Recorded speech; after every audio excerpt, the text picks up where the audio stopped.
at one point in their life po talaga na gusto nilang sumuko, parang ayoko na. Suko na ako. Ngayon, nararamdaman ko na pinagsabi mo.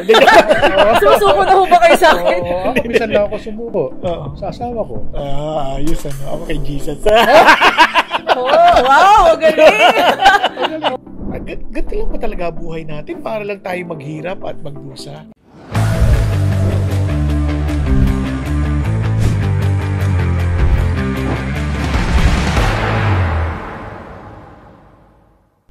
Hello, kamusta po kayo?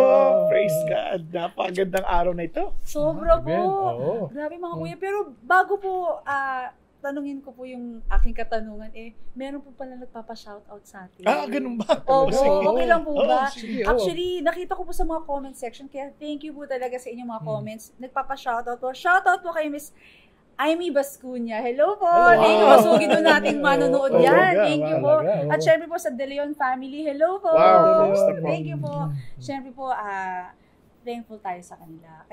Pero mga kuya, ito na nga. Syempre, may panahon na thankful tayo. Pero kuya, I don't know kung makaka-relate po kayo Pero marami na beses sa buhay ko na naka-feel po ko ng parang gusto ko nang sumuko sa buhay. Ewan ko po kung makaka-relate pong ating mga nanonood na at one point in their life po talaga na gusto nilang sumuko, parang ayoko na. Suko na ako. Mga kuya, kayo rin po ba? Dumating kayo sa punto na suko na ako, ayoko na. Kayo, mga aming manonood, masasabi niyo po ba na suko na ako? Grabe. Mga kuya. Ngayon, nararamdaman ko na pinagsabi mo. Sumusuko na ho ba kayo sa akin? Oo, minsan na ako sumuko. Sa asawa ko. Ayos ano. Ako kay Jesus. Wow, galing! Bago ko nakilala si Jesus. Yeah, tama naman. Wow! Kasi nauna ako si Jesus bago yung asawa ko. Grabe po. Kasi kuya, minsan nararamdaman ko na ang mahal ng mga bilihin. Tapos po, parang totoo ba yun na may bago na naman daw? Ewan ko, totoo ba? Meron na naman daw mga bagong virus. Usap-usapan. Usap-usapan. Totoo ba yun? Ay, naku. Pati mga issue ng food crisis. Sa totoo lang, all over the world, mapapansin mo, parang ang dami talagang challenges na nangyayari sa buhay, no? And kaya ang tanong ng tao, parang may kinabukasan ba? But sana ko yun lang. Yung ugali pa ng tao. Parang kung mapapansin mo, masyadong individualistic ang mga tao ngayon, unlike noon, parang they always think of others. Ngayon, parang wala silang pakialam. Pag napakan ka, di ka pinapansin.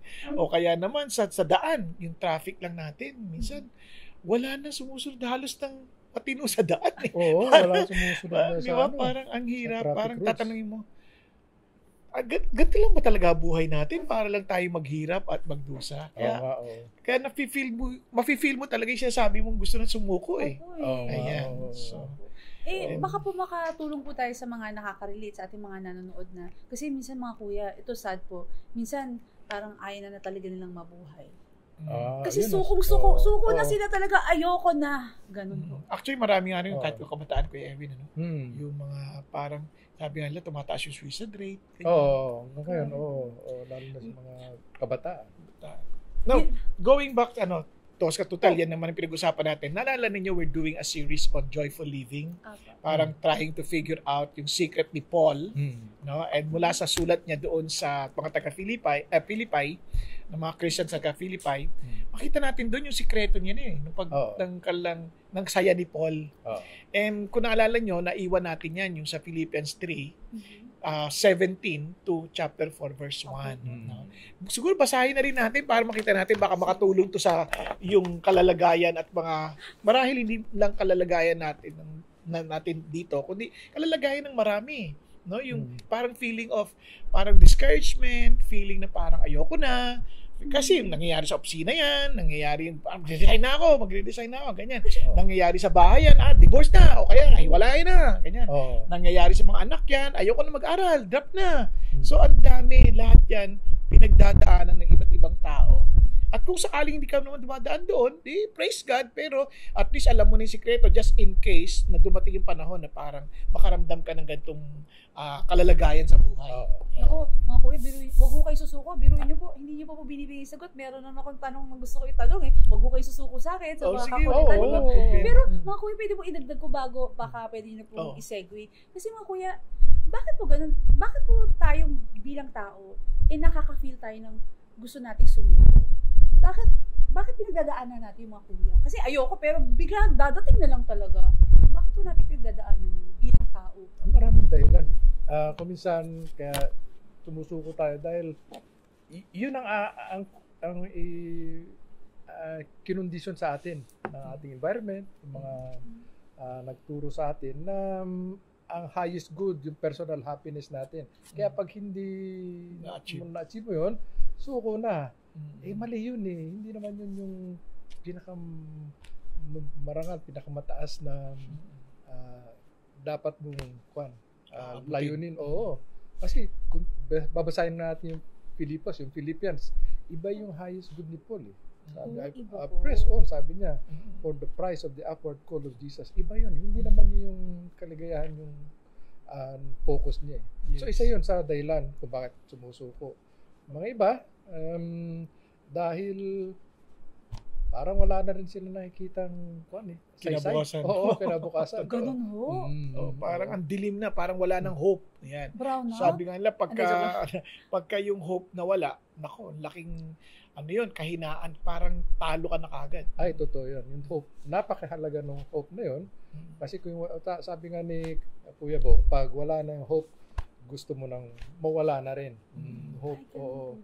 Meron nga sinulat yung isang poet doon eh. Ang pangalan niya si Dante.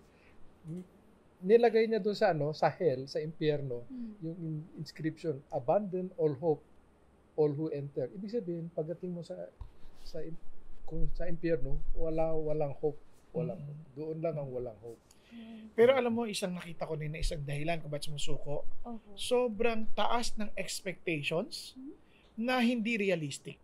Yung unrealistic expectations ba natin tinatawag. For example, di ba karamihan ng mga nag-aasawa, ang papanood nating mga palabas katulad ng Snow White and the Seven Dwarfs, kanyan, o kaya Sleeping Beauty, laging ending doon. And they live happily ever after. Di ba? Oo nga. Parang ang ganda, di ba? Pero hindi naman yung totoo. Oo, kasi si Snow White, nung napakasawa na yan, nagluluto na, nagiging black coal. Ano ho? Nangingitim din yan. Hindi ko yata napanood yun. Anong version mo yan? Ang ibig sabihin, hindi naman totoo yun na parang yung Prince Charming mo hindi na magbabago. O kaya, di ba, parang ganito, pag nag-asawa ka, kunyari kung lalaki ka, iniisip mo yung asawa mo hindi na magbabago. Parang, wow yung Prince sexy Charming. yan. Yung ganda niyan, hindi na magbabago. Kaso, yung 26, 36, nung napangasawa mo na, for some reason, naging 48 straight. No? Grabe naman. Ano nangyari? Sobra naman. Kasi, di ba? Tapos iba naman, yung mga lalaki naman, ang iniisip nila, magbabago naman yan. Yung expectation na parang, di ba pag may naninigarilyo boyfriend, ayoko na naninigarilyo ka. Gaganyan naman, ate-ate ba? Tapos sabi niya, sige, hindi na. Bababa na yan, tatanggalin. Nung asawa na, pag tinamo, naninigarilyo ka naman? Tumigil ka, sasapakin kita. Grabe naman. Nag-iba yung bakit ganon? Yung expectations mo, parang ang layo na. Kaya alam mo, itong mga importanteng bagay, no? Unang-una, kailangan maging realistic yung expectation mo. Kaya yun ang nakita ko dito kay Paul. Si Paul, he has all the reasons to be discouraged. Kaya balikan lang natin dito. Bakit ko nasabi? Tingnan ninyo, unang-una, dun pa lang sa Philippians 3, sabi niya, sa verse 2, na beware of dogs, beware of evildoers, ganyan, no? So, the false circumcision. So, ikaw nakakulong ka. Tapos, here you are, narinig mo na mayroong mga nagtuturo ng alanganin na sinisilo yung mga tao. So, parang kung ikaw yun, susuko na ako, pero hindi si Paul. Di ba? Tapos, isa pa, tingnan niya, verse 18 naman, magugulat ka. Sabi niya, and for many walk of whom I often told you, now tell you, even weeping, that they are enemies of the cross of Christ. Aba, may mga naniwala na talaga. At hindi lang kasama natin, tapos bigla ngayon kaaway na ni Jesus. Nga. Ang sakit nun. Kaya nga ang sabi ni Paul, weeping na siya. Umiiyak na siya. So, sa madalit salita, nangyayari pala talaga yun. So, pwede palang mangyari yun. Kaya, minsan, yung expectation mo maging realistic. Kung sa panahon ni Paul nangyayari yun, that he has all the reason to be discouraged, tayo rin isipin natin, nangyayari sa atin yun. So, ano dapat natin gawin? Maganda so, katulad ng si Paul, paano niya na-maintain yung, yung joy niya, na para hindi siya masyadong affected sa mga nangyaring ito. Yes, he was affected, but he knows how to manage it. Di ba? Kaya sabi ni Paul, gayahin ninyong aking halimbawa. Oo. Gayahin ninyo. Sabi niya, those who walk according to the pattern you have in us. Pagmasdan ninyo, panoorin ninyo yung aming ginagawa. Now, bakit? Isa sa mga halimbawa na kinangahawakan ni Paul, yung verse 20, for our citizenship is in heaven. Now, alam niyo bakit importante yan? Isipin niyo, sa itong bayan na to, hindi ito ang ating bayan. This is not our citizenship. Kasi our citizenship is in heaven.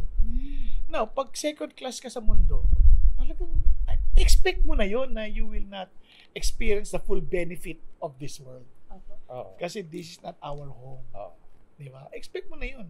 Para yung mga napanood kong mga palabas na pagdayuhan sila sa ibang bansa, siyempre parang limitadong kilos. Diba? Parang hahabol-habulin ka kung wala kang visa.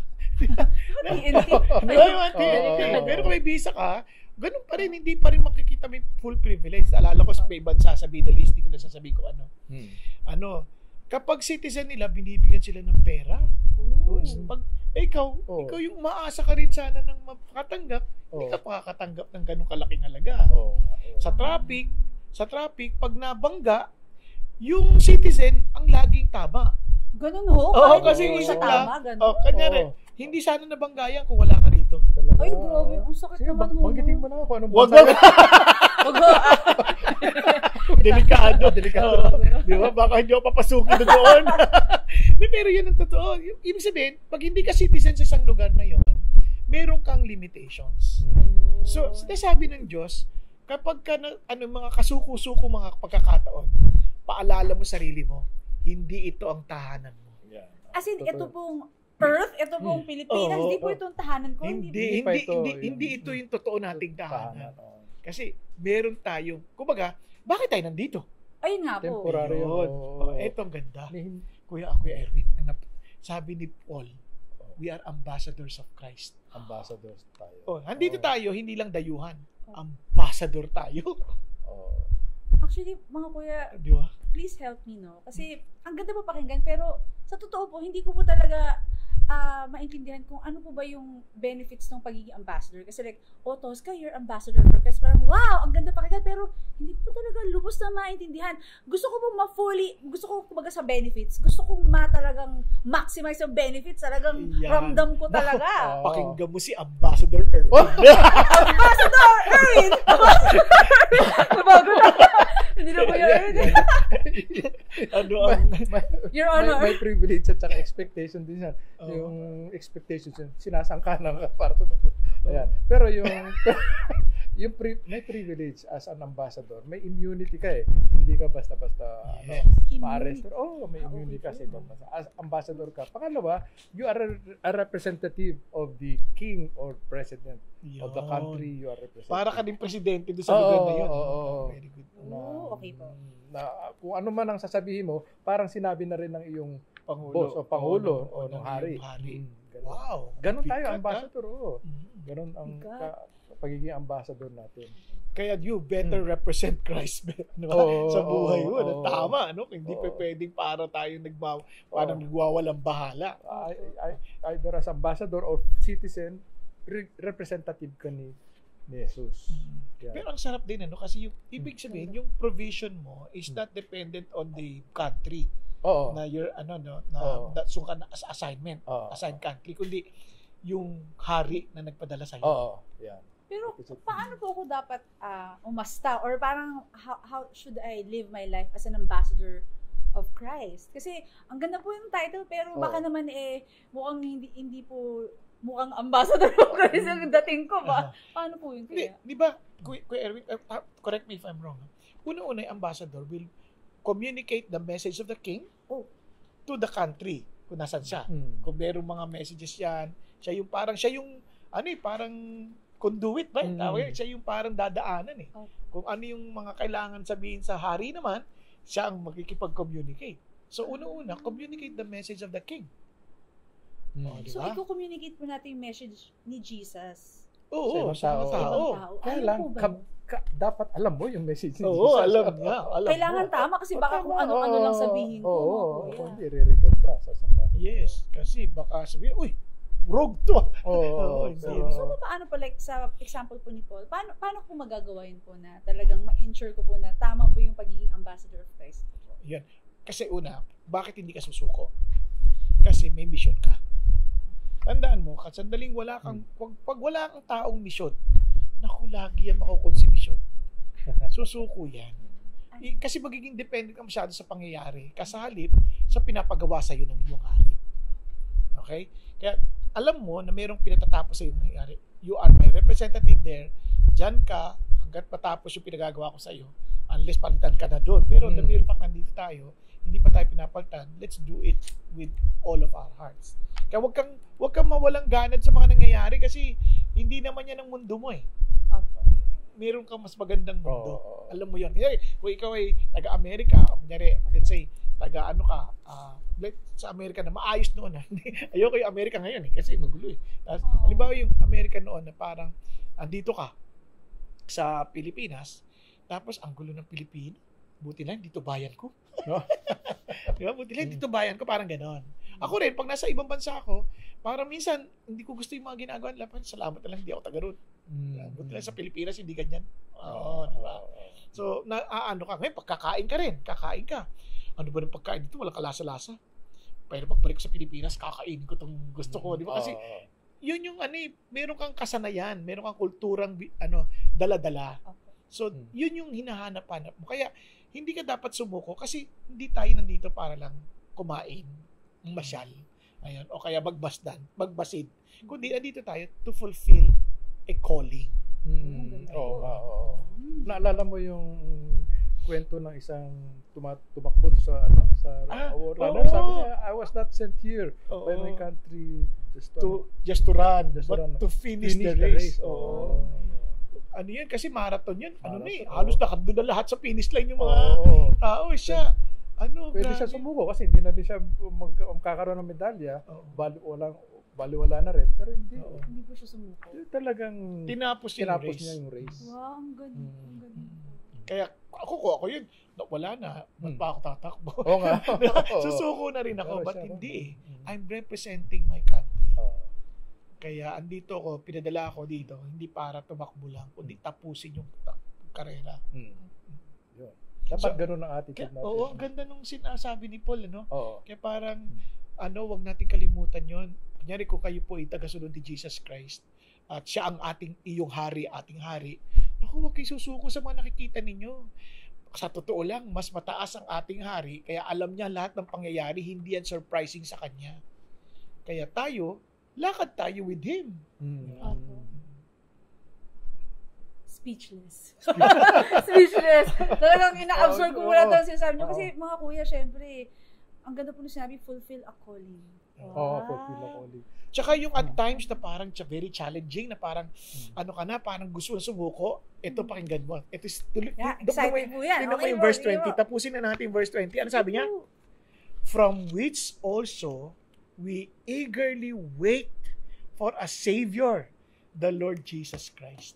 Wait for a Savior? Parang ganito yan. Kung sakali man na nalagay tayo sa alanganin, kunyari, kung literal na ambassador ka, tapos inatake yung embahada mo, nalagay ka sa alanganin, wala na kayong pag-asa. Hindi.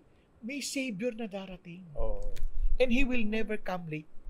He will always come on time. Ito nga sa translation dito, sabi dito, pero tayo, mga tagalangit tayo, at hinihintay natin mula sa langit ang Savior natin, ang Panginoong si Jesucristo. Tagalangit tayo. Yes. So, hindi talaga tayo pababayaan ni Lord kahit anuman niyang sitwasyon na yan, mga kuya? Kasi siya yung ating tagapagligtas eh. Sarap, no? Tapos, yung mga kaaway naman natin, yung mga tipong nakakasakit sa tipong mga, hindi, parang talagang inuusig tayo.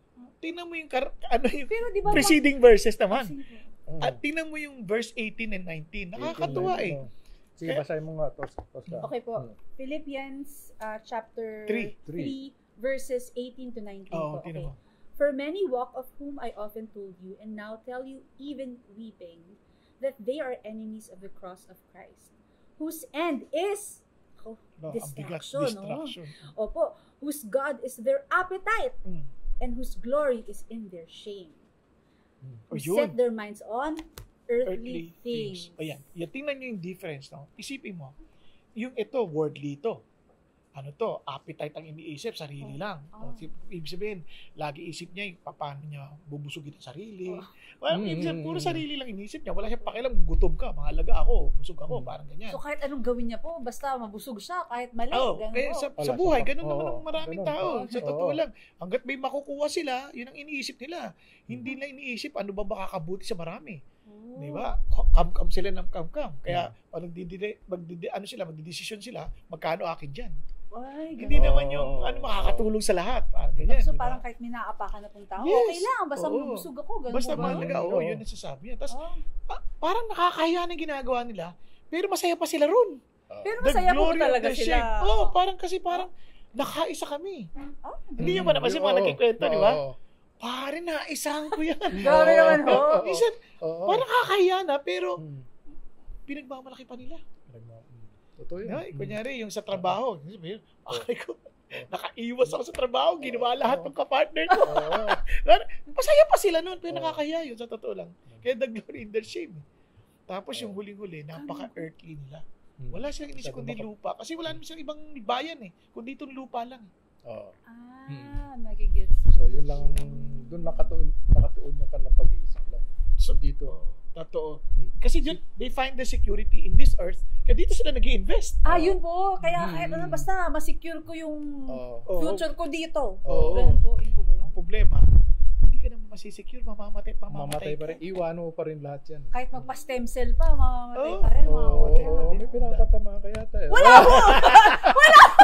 Wala po! Joke. Sa dami natin nakikilala, maaring mahaba ang buhay, patay din sa bandang huli. Patay din sa bandang huli. Tsaka gusto ko idagdag din sa citizenship of heaven. Hindi naman tayo pinanganak na citizen of heaven agad. Naging citizen of heaven tayo nung tinanggap natin si Jesucristo bilang ating Panginoon at tagapagligtas. Ngayon, yung pagiging citizen of another kingdom, another God, hindi ka basta-basta rin magiging citizen yan Meron kang may tinatawag na oath of allegiance. Yes. May oath of allegiance. As in yung, di ba po yung sa parang gano'n po? Panunumpa ng katapatan. Yan tawag sa yun. Hindi automatic. Hindi automatic yun. Ba't ka ba naging citizen? Ay, pinanganak akong citizen na ng heaven. Walang ganon. Pero sa bansa po, pwede po yun, di ba po? Parang pag pinanganak ka sa Pilipinas, pero meron ka pa rin responsibility. Responsibility. Kunyari, magulang mo, Amerikano, halimbawa lang. Tapos, mukha lang ho, pero. Hindi, halimbawa. Tapos, pero, pinanganak ka sa Pilipinas.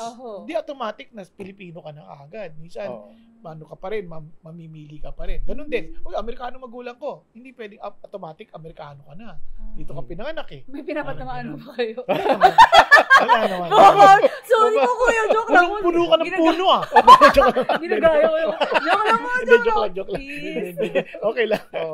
Ibig sabihin, di ba? Hindi siya automatic. You have to make a choice. Yun nga sabi niya, merong oath of allegiance. Oath of allegiance. Matindi yan, oath of allegiance. Kasi mangangako ka nasusuportahan mo yung bansa na kung saan ka magiging citizen at you will protect. Kaya ang hirap ng dual citizenship. Dalawang po protect. Kasi paano yan? Kunyari nag-awa yung dalawang bansa. Yung bansa. Pareho kong citizen. Dual citizen ka. Magsusuicide ka niya. Sino pagtatanggol mo? Kaya sa Panginoon Diyos, isa lang citizenship mo talaga dapat. Citizen or ditong earth. Citizen of heaven or earth. Ganun lang. Walang dual citizen. Meron din naman. Kasi ako dual citizen.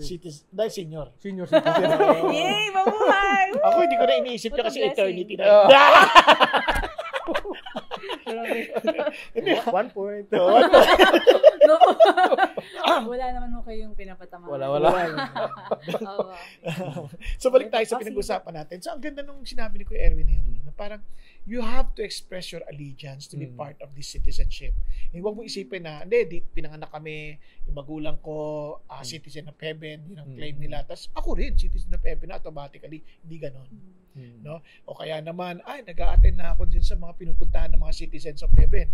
So, citizen na, hindi, you need to have that oath of allegiance. So, to the mga king. kuya, paano po tayo mag-oath of allegiance? Paano po natin gagawin yun? Mag-a-apply po ba ako ng visa? Mga ganyan? Paano po ba yan? Hindi mo kailangan ng visa pagka ikaw ay citizen. Ako nga po Sa pala. bago, Opo. Pero, maganda yung, si Kuya Erwin na magpapaliwanag. Sige po, please. Ano paano naman mga kuya? Opo. Paano po ba yung maging citizen ng heaven? Magagawa ka ng testimony mo. May testimony ka niyan eh. Ganito ako noon, tapos na kilala ko si Jesucristo, tapos ngayon ganito ang buhay ko. Oras na ibinigay mo, pinahagi mo yung testimony mo, sinasabi mo sa kanila na ibang tao ka na. Normally yung testimony na yan, binabanggit mo yun during water baptism karamihan. Okay. Tama.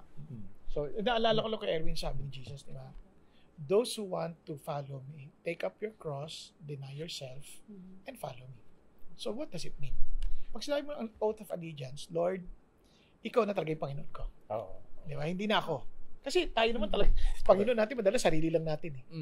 Diba? Sinusunod natin gusto natin, kung saan mo gusto pumunta, punta ka ron, kung saan mo gusto mong gawin, gagawa mo.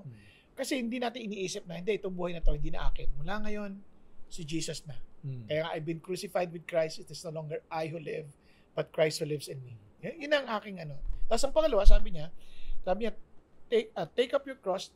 Yung ibig sabihin kasi nun, patay ka na dapat sarili mo.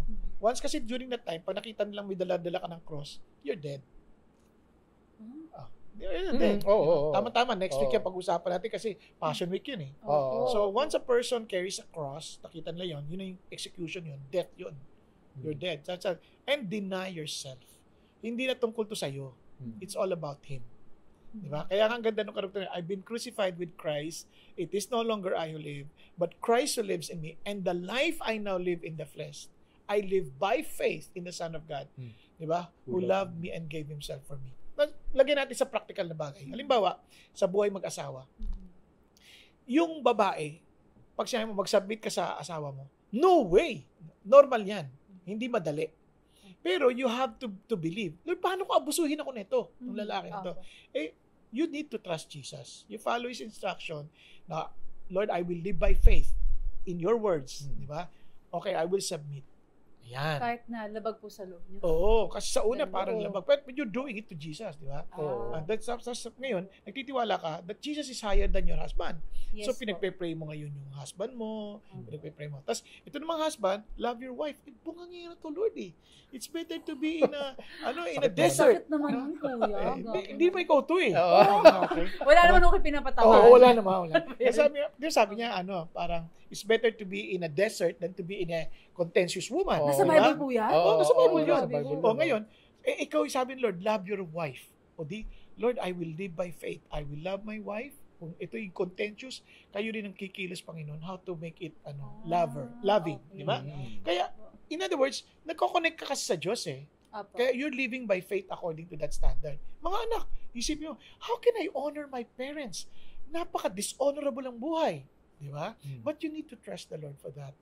Ganun din. Yung anak, magulang naman, talagang mamahalin mga anak mo, giving them instruction in the discipline of the Lord, you're praying and thanking God na siya yung magkocontrol, tutulong siya because you're living by faith according to His Word. Ganun ang reality ng pag-express ng allegiance kay Jesus. Di ba? Kahit sa needs, di ba? Di ba? Sabi ng Lord, do not worry about anything. Kunyari, but in everything by prayer. Di mag-pray ka talaga. Instead of worrying, tapos mandadaya ka para lang kumita ka ng pera, you're still living by yourself. Living with your own standard instead of following Jesus. Yung allegiance mo dapat kay Lord na. Ang security mo kay Lord na. Ang future mo kay Lord na.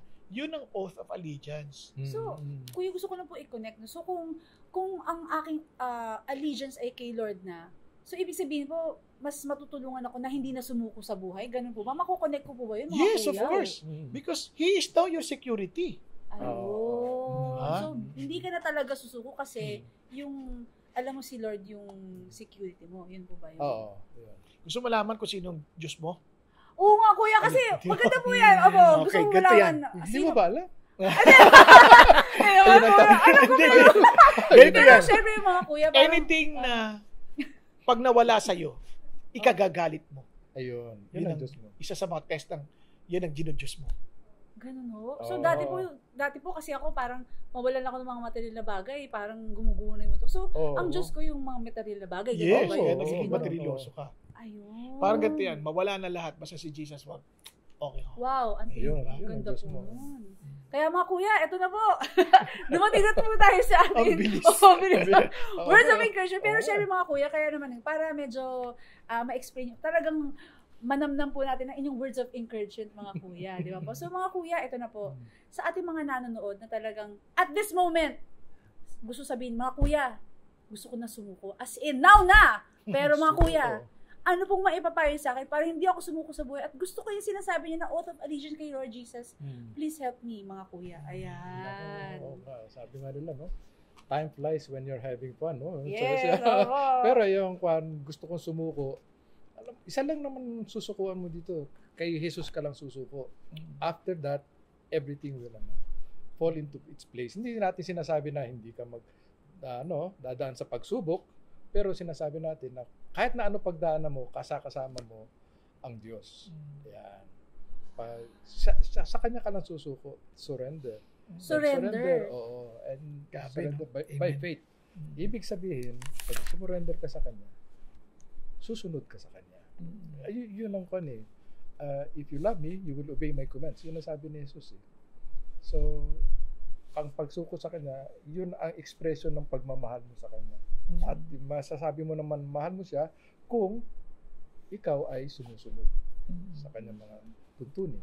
Pero mga kuya, sorry, medyo may side question lang po. So, yung pang sinasabi niyo pong surrender, yung kunwari meron akong vision na ayokong pakawalan o kaya meron akong isang relationship na alam kong mali pero ayokong pakawalan, yung po sinasabi niyo na isusurrender ko rin. Surrender mo. Normally, kasama po yun? I-convict ka ni Lord hindi tama yung ginagawa mo.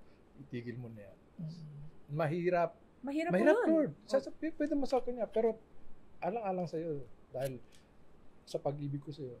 Dahil sa inibig mo akong una, ay gagawin ko para sa'yo. Mahirap yun Naalala ko isang kaibigan ko pag traffic, mayroon magkakat sa kanya. Galit na galit siya.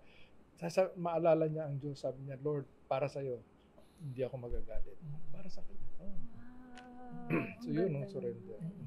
Parang nagkaroon ng saysayang buhay mga kuya, no? Yes. Parang Yun nagkaroon ng meaning ba? Ganun. Oo. Tama. Thank you po, Kuya Erwin. Yun ang surrender.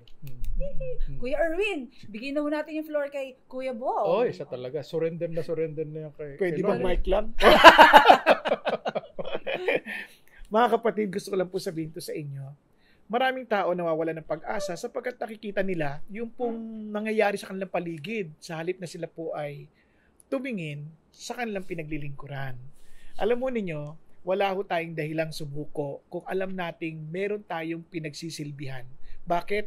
When we express our oath of allegiance to Jesus Christ as our King, at doon tayo kabilang bilang citizenship natin, isipin po ninyo, bakit ho tayo susuko? Dahil pag nagsabi ka na ng yung oath of allegiance, you are willing to die for your King. You are willing to die for the cause of your King. At itong sinasabi ng Panginoon Diyos, na unang-una akong namatay para sa iyo, para ikaibigyan ko ng buhay. At ngayon may buhay ka na, binigyan kita rin ng dahilan, misyon na dapat mong gampanan. At ikaw ay pagiging ambassador ng Panginoon sa Kristo. At ang sarap nito, hindi niya tayo pababayaan dahil darating siya bilang ating tagapagligtas. Kanya lang, minsan, uuwi tayo na mas maaga dahil gusto na tayong pagpahingayin ng Panginoon Diyos. Sa totoo lang, hindi tayo lugi. Pag isinuko natin lahat sa Panginoon, magiging mga sinasabi ni Tosca na, paano kung may mga maling relationship? Sinuko mo, masakit yun, oo. Pero yung kapalit na gantimpala, kapalit na kaligayahang ipinagkakalob ng Panginoon Diyos na siya lamang nakakapagbigay, ay hindi mo masusukat ng pait ng iyong pinagdaanan. Amen. Bakit? Tulad ni Joseph. Sabi ni Joseph, nakalimutan kong lahat ng pait ng buhay dahil sa pagpapala ng aking Panginoon Diyos. Kaya mga kapatid, ito ang sarap ng buhay. Kung bakit hindi tayo sumusuko? Ang ating pinaglilingkurang hari ay hari ng mga hari at hari ng walang hanggan. Amen. Ang tanong, have you expressed your oath of allegiance to the King of Kings? Inaantay ka lang niya. And God bless you po. Yan po mga kapatid, nakaka-bless po talaga ang payo ng ating mga kuya. Kaya po sa mga nag-iisip-isip pa dyan, replay kasi marami po talagang binigay ng mga payo ang ating mga kuya. So mga kuya, ito na po yung favorite part din natin to mga kuya. Kaya baka naman gugulat na naman ho kayo. Yung syempre yung ating tagline mga kuya. Sige po, umulan. Bumagyo. Kung kailangan nyo ng payong, andito po ang Payong Kapatid!